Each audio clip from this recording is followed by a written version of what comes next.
In this video, I am going to show how to change the default search engine on Microsoft Edge web browser. So let's get started. Open Edge web browser and open the settings. Now select privacy search and services. Scroll down and find out the address bar and search.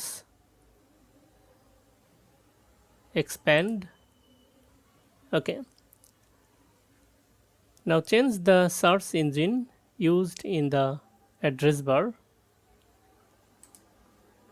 Click on this drop down icon and select the search engine that you want to set for the default search engine of your Microsoft Edge web browser.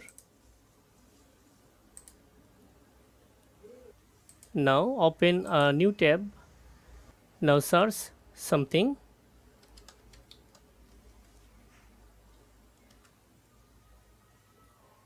That's it. If you like this video, like, comment and share. Thank you so much for watching this video.